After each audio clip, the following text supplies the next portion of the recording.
Hola, bienvenidos a Esquina Literaria. Soy Yolanda Miranda y les estoy compartiendo la lectura de este libro, Homo Deus, breve historia de la humanidad, de Yuval Noah Harari. Ya tenía varios videos grabados previamente, pero se me dañó el disco duro donde los tenía, así que no logré rescatar todos los videos y hay algunos que los voy a tener que volver a grabar. Este es un video que ya no logré rescatar de el capítulo número 1 que se llama La nueva agenda humana. Y el tema es una breve historia del jardín.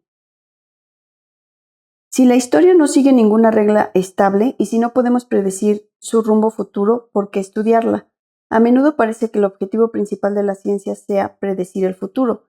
Se espera que los meteorólogos pronostiquen si mañana tendremos lluvia o sol, que los economistas sepan si devaluar la moneda evitará o provocará una crisis económica, que los buenos médicos pronostiquen si la quimioterapia o la radioterapia tendrán más éxito en la cura del cáncer de pulmón.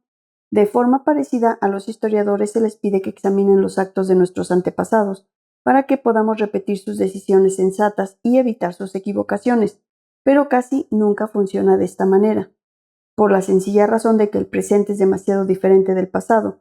Es una pérdida de tiempo estudiar las tácticas de Aníbal en la Segunda Guerra Púnica, con el fin de copiarlas en la Tercera Guerra Mundial. Lo que funcionó bien en las batallas de caballería no tiene por qué ser de mucho provecho en la guerra cibernética. Pero la ciencia no tiene que ver solo con predecir el futuro. Eruditos de todos los ámbitos suelen buscar ampliar nuestros horizontes, con lo que abren ante nosotros futuros nuevos y desconocidos. Esto es especialmente aplicable a la historia, aunque ocasionalmente los historiadores tratan de hacer profecías sin un éxito notable. El estudio de la historia pretende por encima de todo hacernos conscientes de posibilidades que normalmente no consideramos.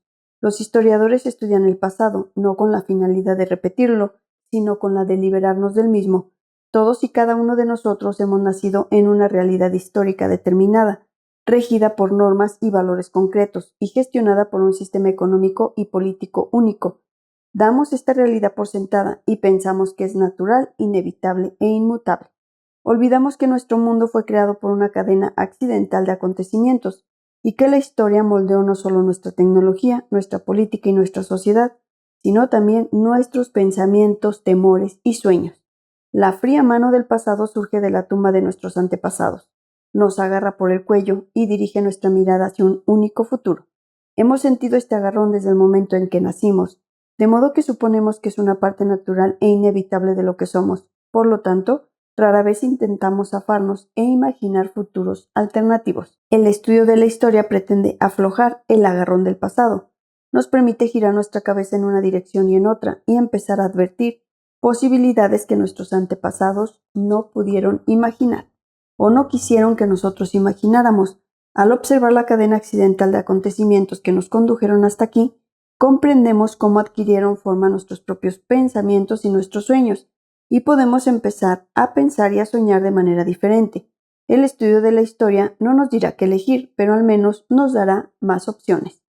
Los movimientos que pretenden cambiar el mundo suelen empezar reescribiendo la historia, con lo que permiten que la gente vuelva a imaginar el futuro, ya sea lo que queramos, que los obreros organicen una huelga general, que las mujeres tomen posesión de su cuerpo o que las minorías oprimidas exijan derechos políticos. El primer paso es volver a narrar su historia.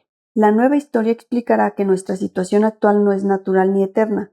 Antaño las cosas eran diferentes. Solo una sucesión de acontecimientos casuales creó el mundo injusto que hoy conocemos. Si actuamos con sensatez, podremos cambiar este mundo y crear otro mucho mejor. Esta es la razón por la que los marxistas vuelven a contar la historia del capitalismo, por lo que las feministas estudian la formación de las sociedades patriarcales y por la que los afroamericanos conmemoran los horrores de la trata de esclavos. Su objetivo no es perpetuar el pasado, sino que nos libremos de él. Todo lo referente a las grandes revoluciones sociales es igualmente aplicable a pequeña escala a la vida cotidiana. Al hacer una casa, una joven pareja podría pedirle al arquitecto que proyectara un bonito jardín con césped en la entrada. ¿Por qué un jardín? Porque el césped es bonito, podría contestar la pareja, pero ¿por qué creen que lo es? Hay toda una historia detrás. Los cazadores-recolectores de la Edad de Piedra no cultivaban hierba en la entrada de sus cuevas. No había un prado verde que diera la bienvenida a los visitantes de la Acrópolis ateniense. el Capitolio romano, el Templo judío en Jerusalén o la Ciudad prohibida en Beijing. La idea de plantar un jardín con césped en la entrada de residencias privadas y edificios públicos nació en los castillos de los aristócratas franceses e ingleses en la Edad Media tardía. En la época moderna temprana esta costumbre arraigó profundamente y se convirtió en la característica de la nobleza. Los jardines bien cuidados requerían terreno y mucho trabajo, en particular en la época anterior a la invención de los cortacéspedes y a los aspersores automáticos. A cambio no producían nada de valor, ni siquiera se podían utilizar como terreno de paso para animales, porque estos se comerían y pisotearían la hierba. Los pobres campesinos no podían permitirse dedicar una tierra o un tiempo precioso a los jardines. Por lo tanto, el pulcro prado de la entrada de los castillos era un símbolo de estatus que nadie podía falsificar. Proclamaba de manera llamativa a todo transeúnte: soy tan rico y poderoso y poseo tantas hectáreas y siervos que puedo permitirme esta extravagancia verde.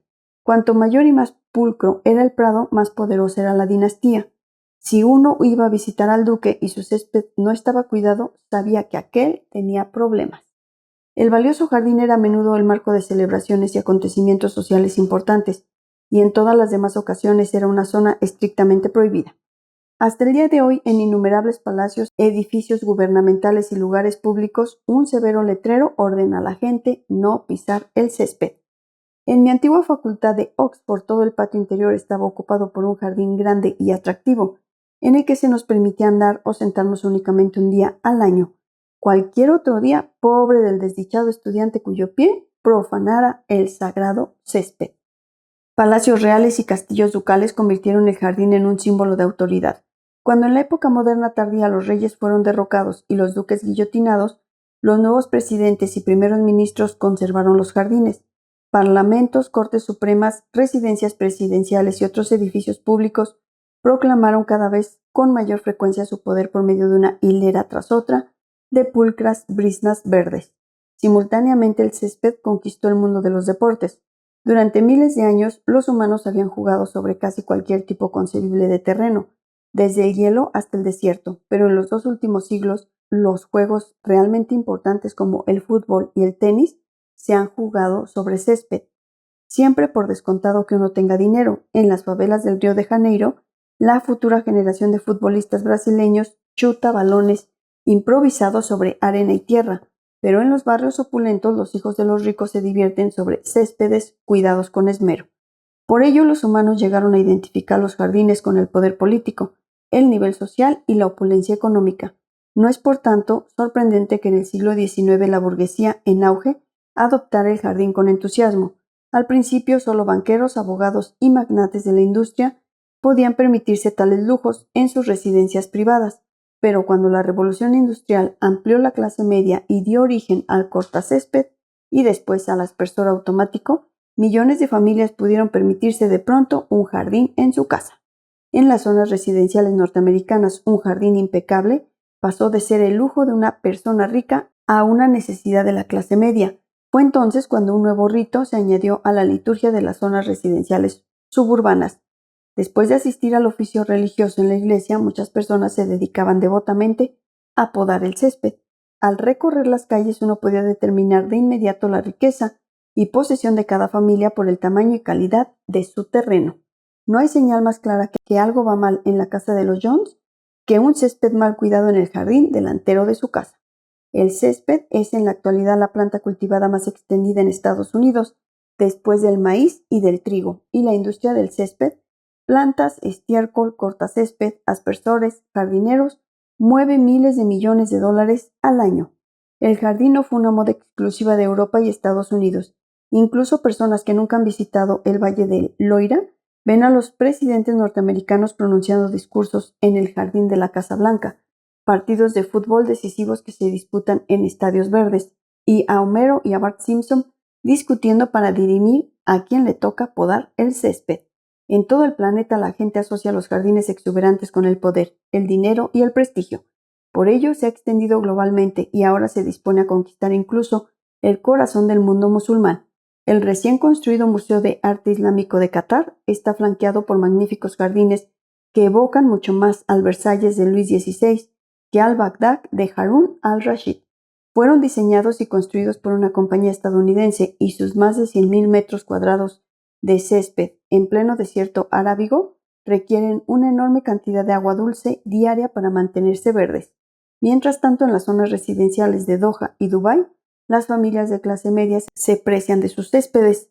Si no fuera por las túnicas blancas y los hijabs negros, uno podría creer fácilmente que se encuentran en el Medio Oeste y no en el Oriente Medio. Después de haber leído esta breve historia del jardín, cuando el lector tenga previsto hacerse la casa de sus sueños, quizás se piense 2 veces incluir una parcela de césped delante de su casa. Desde luego es libre de hacerlo, pero también es libre de desprenderse de la pesada carga cultural que le han legado los duques europeos, los magnates capitalistas y los Simpson, e imaginar un jardín de piedras japonés o alguna otra creación totalmente nueva. Esta es la razón para aprender historia, no para predecir el futuro, sino para desprendernos del pasado e imaginar destinos alternativos. Desde luego, esto no supone la libertad total. No podemos evitar estar moldeados por el pasado, pero algo de libertad es mejor que ninguna. Espero que les haya gustado la lectura del día de hoy de este libro, De animales a dioses, breve historia de la humanidad de Yuval Noah Harari. Los invito a que continúen escuchando los videos que ya había grabado y posteriormente voy a retomar la lectura de este libro. Muchas gracias por escuchar.